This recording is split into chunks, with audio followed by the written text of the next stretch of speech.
নিয়তি আপনার কর্মের দ্বারা বদলায়। যদি আপনি ভাগ্য, কত সুন্দর শব্দ এই ভাগ্য, কিন্তু যতটা সুন্দর ঠিক ততটাই রহস্যময় এই শব্দ। কখন কি হবে কেউ জানে না। লোকে বলে যে ভাগ্যে যা লেখা আছে তার চেয়ে বেশি কিছুই পাওয়া যায় না, তার চেয়ে কমও কিছুই পাওয়া যায় না। নিয়তির যা রচনা তা কখনো মোছা যায় না। কিন্তু কেউ এইটা বোঝে না যে নিয়তি আপনার কর্মের দ্বারা বদলায়। যদি আপনি শুভ চিন্তা করেন, শুভ কর্ম করেন, তাহলে নিয়তি আপনার সাথে খারাপ কিছু হতেই দেবে না। কখনো আকাশে পাখিদের দেখুন, তারা কখনো ভাগ্যের উপর নির্ভরশীল হয় না। যতই ঝড় আসুক, যতই তীব্র হাওয়া দিক, ঘুরতে থাকে, একটা জিনিস জড়ো করে নিজের সৌভাগ্য, নিজের বাসা নিজেই তৈরি করে। নিজের সন্তানের জন্ম দেয়, তাকে লালন পালন করে, নিজেই তাকে উড়তে শেখায়, কখনোই ভাগ্যের উপরে নির্ভরশীল হয় না সে। এই বিষয়টা আমাদেরও শিখতে হবে। তাই মনে রাখবেন, আপনার ভাগ্য নিয়তির লিখন নয়। আপনার ভাগ্য তাই যেটা আপনি দিনের পর দিন আপনি নিজেই লেখেন। কিছু নিজে পরিশ্রম করে, কিছু নিজের ভাবনার জোরে। রাধা রাধা। মানুষের স্বভাব হলো যে সে সবসময় নিজে বলতে চায়, কারুর কথা শুনতে চায় না। কিন্তু তার এই স্বভাব তাকে এক বিশাল বড় জ্ঞানের থেকে দূরে সরিয়ে রাখে, সামনের মানুষের ব্যক্তিত্বের জ্ঞানের থেকে দূরে। তাই যদি আপনি কাউকে চিনতে চান, কাউকে বুঝতে চান, তাকে থামাবেন না, শুধু বলতে দিন। কারণ একজন ব্যক্তির ব্যক্তিত্ব লুকিয়ে থাকে তার কথার মধ্যে, আর তার আসল পরিচয় লুকিয়ে থাকে তার শব্দের পেছনে। বলতে দিন, আস্তে আস্তে আপনি সব বুঝতে পারবেন। এটাই তফাৎ হলো একজন সাধারণ মানব আর একজন মহামানবের মধ্যে। এক যে কাউকে বলতে দেয় না, আর এক যে সবার কথা শোনে। তাহলে সিদ্ধান্ত আপনার, আপনি কি সাধারণ হতে চান না অসাধারণ? কারণ এই ভবিষ্যৎ আপনার। রাধা রাধা। ভাগ্য আর কর্ম, এই দুই এমন শব্দ যাকে ঘিরে সমগ্র সংসার। কেউ বলে আমার ভাগ্যে এটা ছিল না, যা পেলে আমার জীবন অন্যরকম হতো। কেউ বলে আমার গত জন্মের কর্ম নিশ্চয়ই এমন ছিল, যে কারণে এই জন্মে এরকম ভাগ্য পেয়েছি আমি। এসব বাদ দিন আর একবার শান্ত চিত্তে ভাবুন। আপনি বুঝতে পারবেন যে ভাগ্য আর কর্ম এই দুই এই জন্মের। তফাৎ শুধুমাত্র এটাই যে যদি ভাগ্যের কথা বলা হয়, তাহলে আপনি এই ভাগ্যের থেকে যত বেশি আশা করবেন তত বেশি নিরাশ হবেন আপনি। কারণ এই আশা আপনাকে কর্ম করা থেকে আটকায়। যদি কথা বলা হয় কর্মের, তাহলে নিজের কর্মের প্রতি যত বিশ্বাস রাখবেন তত বেশি সফলতা আপনার কাছে আসবে। তাই একটা কথা মনে রাখবেন, ভাগ্য আপনার কর্ম নির্ধারণ করে না, কিন্তু আপনার কর্ম আপনার ভাগ্যকে অবশ্যই নির্ধারণ করে।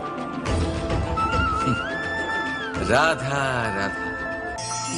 এই সংসারে আলোর উৎস কি? সূর্য। এই সংসারে মিষ্টি জলের উৎস কি? নদী। এই সংসারে উচ্চতার প্রতীক কি হয়? হিমালয় পর্বত।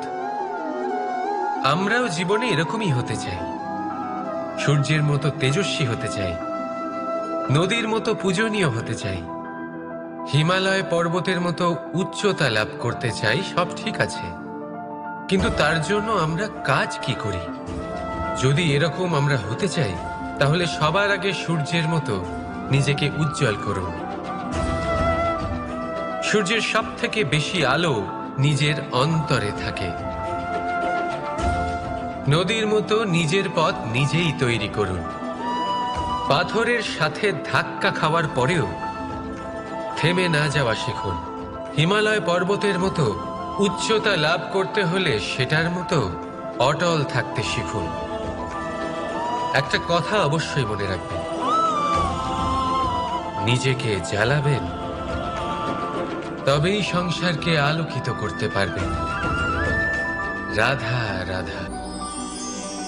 প্রতীক্ষা, প্রয়াস, এই দুই জীবনের অভিন্ন অঙ্গ। দেখতে গেলে আমরা জীবনে কারোর না কারোর প্রতীক্ষা অবশ্যই করি।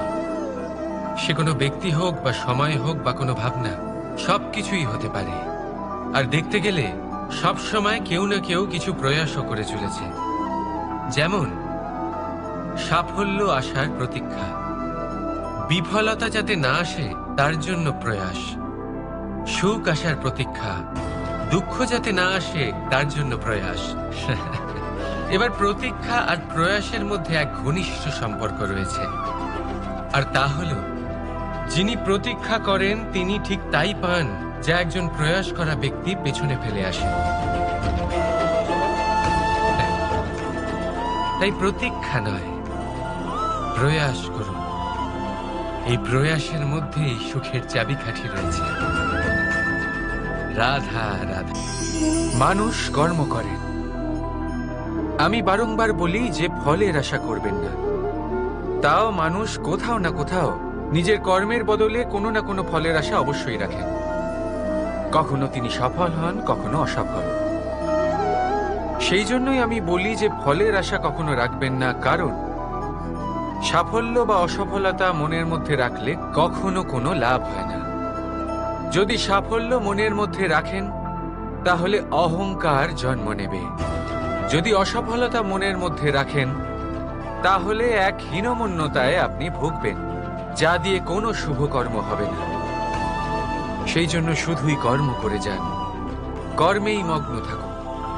আর আসুন আমার সাথে ভালোবেসে বলুন, রাধা রাধা।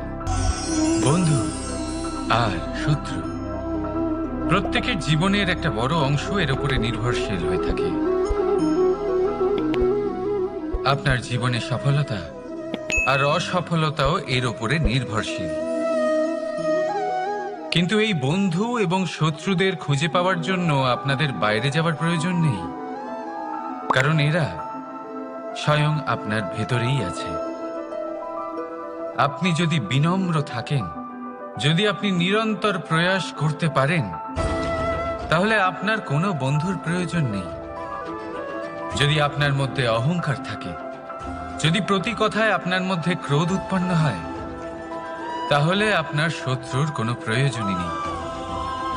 নিজের অন্তরের এই বন্ধু ও শত্রুকে চিনুন, আর আমার সাথে ভালোবেসে বলুন, রাধা রাধা। একে চিনতে পারলেন? একে কুঠার বলা হয়। আপনারা জীবনে কোথাও না কোথাও কোনো না কোনো রূপে এটা দেখেই থাকবেন। একটা ব্যাপার নিশ্চিত, এই কুঠার ছাড়া কোনো বৃক্ষকে কাটতে পারা সরল নয়। এবার আপনি কখনো এটা ভেবেছেন, এই কুঠার, এর এই অংশ, এর মুখটাই যদি না থাকে তাহলে কি হবে? এ শুধুমাত্র কোনো বৃক্ষই নয়, তার কোনো ডালও কাটতে সক্ষম হবে না। এবারে ভাবুন, এই শুকনো কাঠের হাতল এ আমরা কোত্থেকে পেলাম? কোনো এক বৃক্ষ থেকেই। সেই ডাল যাকে কেটে ফেলা হয়েছিল এক বৃক্ষকে কাটার জন্য, এই ডালই শস্ত্ররূপে প্রস্তুত। আমাদের জীবনে আমাদের প্রিয়জন, আমাদের আপনজন যখন সময় কখনো কখনো তাদের সঙ্গ না দেয়, যদি তারা দৈন্য দশায় থাকেন, তাহলে তাদের সঙ্গ কখনো ছাড়বেন না।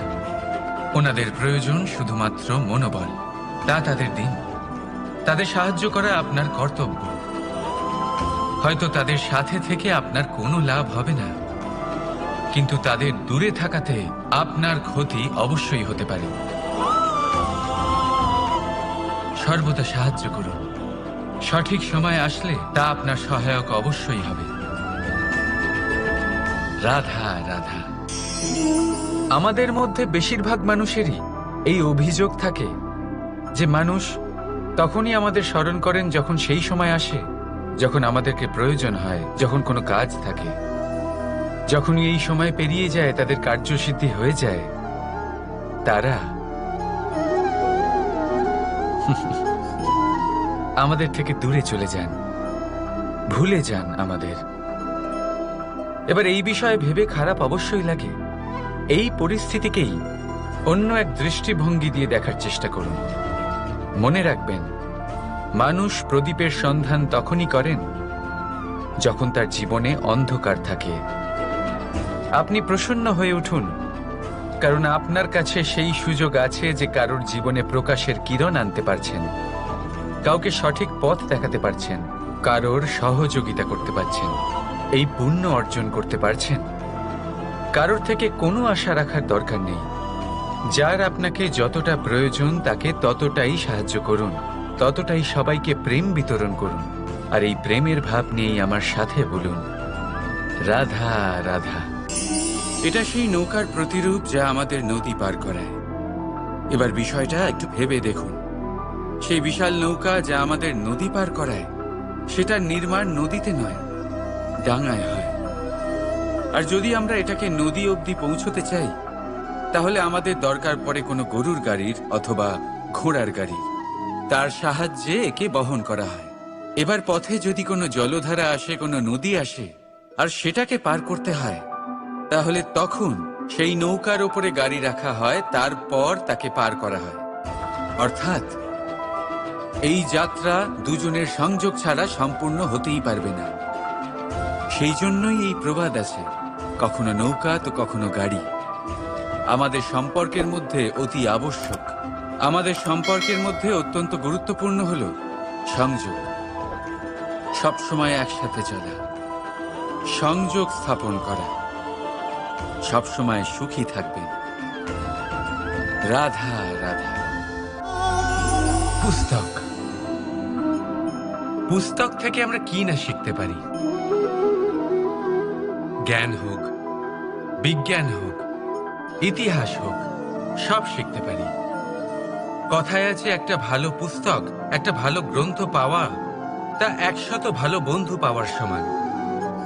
কিন্তু যদি একটা ভালো বন্ধু পাওয়া যায়, তাহলে তা গোটা গ্রন্থাগারের সমতুল্য।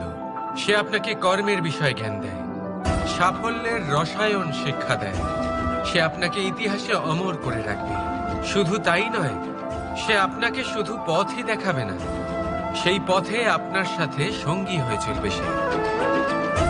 সেই জন্য জীবনে যদি কোনো ভালো বন্ধুকে পাশে পান, তাহলে তাকে আপন করে রাখবেন, তাকে সামলে রাখবেন। জীবন সহজ হয়ে যাবে। রাধা রাধা। বর্ষা ঋতু শুরু হলেই পাখিদের মধ্যে চাঞ্চল্য বেড়ে যায়। আর সেটা হবে নাই বা কেন? বাসা ভেঙে যায়, বৃক্ষ ভেঙে পড়ে। প্রত্যেক পাখি তার থাকার জন্য একটা নতুন জায়গার, একটা ছায়ার, একটা ছাদের খোঁজে থাকে। শুধু একটা পাখি এসব কিছুই করে না। না তো তার এসব সমস্যা নিয়ে কোনো চিন্তা থাকে, না কোনো দরকার পড়ে। আর সেই পাখি হলো বাজ। সেই সব সমস্ত ছোটখাটো সমস্যার থেকে অনেক দূরে ওপরে উড়ে বেড়ায়, মেঘের থেকেও অনেক উঁচুতে। তাই এই সব ছোটখাটো সমস্যা যা আপনার জীবনে এসে থাকে, এই সব নিজের চারপাশকে ঘিরতে দেবেন না। নিজের চিন্তা ভাবনাকে অনেক উঁচুতে রাখুন। আপনার সমস্ত সমস্যা নিজে থেকেই নিচে চলে আসবে। রাধা রাধা। কোনো ব্যক্তির ব্যক্তিত্ব কিভাবে তৈরি হয়? আপনার কি মনে হয় যে ব্যক্তি জন্ম থেকে তার স্বভাব নিয়ে জন্মায়? নাকি আপনার মনে হয় যে এই প্রকৃতি ব্যক্তির জন্য তার নিয়তি রচনা করে? না, এরকম একেবারেই হয় না। আমি আপনাকে বোঝাচ্ছি। যখনই বৃষ্টি পড়ে, কোনো বিন্দুর দিকে দেখবেন। এবার এই বিন্দু যেখানে পড়ছে তার উপরে নির্ভর করছে তারপর কি হবে। যদি এই বিন্দু পড়ে কোনো ক্ষেতের ওপরে, তাহলে কোনো নতুন ফসলের জন্ম দেবে। যদি সে গরম কড়াইতে পড়ে, তাহলে বাষ্পীত হবে। যদি সে কোনো সাপের মুখের ভেতরে পড়ে তাহলে বিষ তৈরি হবে, ঝিনুকের ভেতরে পড়লে মুক্ত তৈরি হবে, যদি কোনো পাতার ওপরে পড়ে তাহলে শিশির তৈরি হবে। একই বিন্দু, কিন্তু তার সঙ্গত তার ভবিষ্যৎ এবং ব্যক্তিত্ব নির্ধারণ করবে। এবার এটা তো শুধুমাত্র এক বিন্দু, তার কাজ হলো শুধুমাত্র পড়া, কোথায় সেটা সেও নির্ধারণ করতে পারে না। কিন্তু আপনি হলেন মানুষ, আপনি বাছাই করতে পারবেন যে আপনার সঙ্গী কারা হবে, কাদের সাথে আপনি মেলামেশা করে বড় হবেন। তাই তা ভালোভাবে করুন, কারণ এই নির্বাচন আপনার হাতে, কারণ এই জীবন আপনার, ভবিষ্যৎ আপনার। এবার আপনি মহান হতে চান কি না তার নির্ণয় আপনাকেই করতে হবে। আসুন আমার সাথে ভালোবেসে বলুন, রাধা রাধা। সূর্যের তাপ এতটাই প্রখর হয় তা সমস্ত বনস্পতিকে শুষ্ক করে দেয়। পুকুর হোক, নদী হোক, সরোবর হোক, সমস্ত শুষ্ক হয়ে যায়। কিন্তু আপনি কখনো শুনেছেন সূর্যের তাপে সমুদ্র শুকিয়ে গেছে? এমন কখনোই হয় না। আর এর পেছনেই লুকিয়ে রয়েছে এক অমূল্য জীবনের শিক্ষা। সমুদ্রের মতো নিজেকে ধৈর্যশীল করে তুললে, নিজেকে সংযমী করে তুললে, সূর্যের তাপ আপনার কোনো ক্ষতি করতে পারবে না। আপনার অন্তর থেকে সেই তাপ বাষ্পায়িত হয়ে মেঘ তৈরি হয়ে সূর্যকে ঢেকে দেবে, আর তারপর হবে শুধু সাফল্যের বৃষ্টি। তাহলে আসুন আর আমার সাথে ধৈর্যের সাথে বলুন, রাধা রাধা। মানুষ অসুস্থ কেন হন? শারীরিক দুর্বলতার কারণে? না, মানুষ অসুস্থ হন তার মানসিকতার কারণে, তার বিবেকের কারণে, তার কর্মের কারণে, তার ক্রোধের